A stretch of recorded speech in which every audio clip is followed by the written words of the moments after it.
Let's get one thing clear right off the bat. Weakness isn't about being vulnerable or human. It's about the excuses, doubts, and fears that paralyze you and hold you back from greatness. Every time you say, I can't, I'm not good enough, or maybe later, you're feeding that weakness. And let me tell you, that kind of mindset has no place in the life of an alpha male.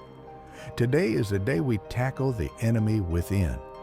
Because if you want to lead, to conquer, and to stand tall, you can't carry a weak mindset. You need to replace it with one of strength, resilience, and relentless self-belief. Eliminating weakness starts with recognizing it. Most people go through life unaware of the mental patterns that are sabotaging them.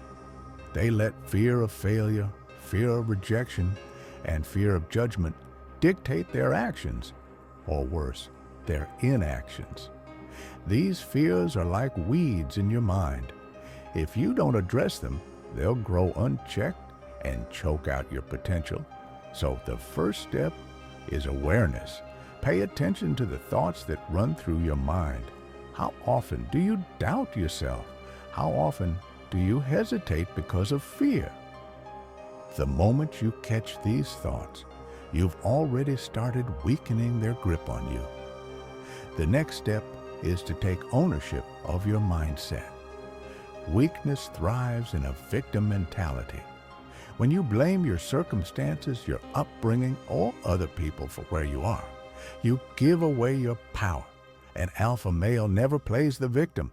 He owns his decisions, his mistakes, and his failures because he knows they are the stepping stones to growth.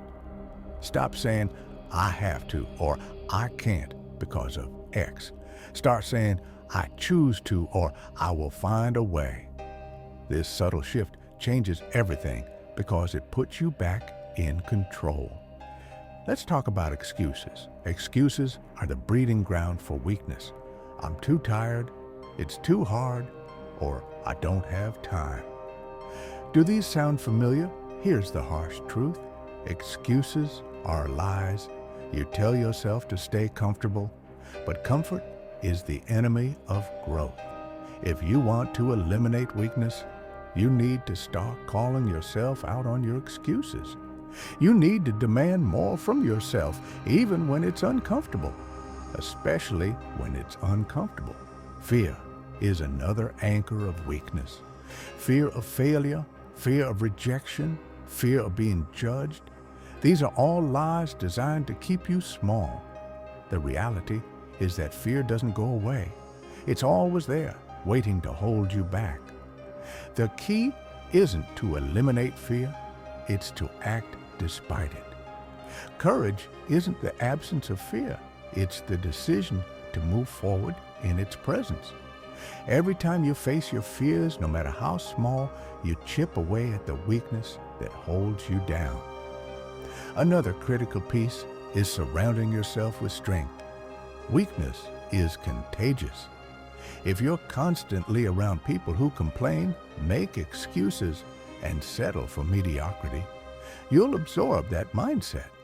On the other hand, strength is also contagious. Seek out people who challenge you, who inspire you, and who push you to be better. Let their energy fuel yours. Eliminating weakness doesn't mean you'll never struggle or feel doubt again. It means you'll refuse to let those feelings control you. When challenges come, and they will, you'll face them head on. When failures happen, and they will, you'll use them as fuel to grow stronger. Weakness whispers, you can't. Strength answers, watch me. Weakness isn't an external enemy. It's the voice inside your head that tells you to settle, to stay small, and to stay safe. But today, you've taken the first step in silencing that voice. You've learned to recognize it, challenge it, and replace it with the mindset of strength. You're not a victim of your circumstances. You're not defined by your fears or your excuses. You're in control. Your challenge for today is to face one fear. It doesn't have to be massive. It could be as simple as speaking up in a meeting, starting a difficult conversation, or pushing yourself harder in your workout. Whatever it is, do it. Prove to yourself that fear doesn't control you. Tomorrow, we'll focus on leadership, how to inspire and guide others while staying true to your vision. But today, it's about you. It's about breaking free from the chains of weakness and stepping into your strength. Let's keep building. See you tomorrow.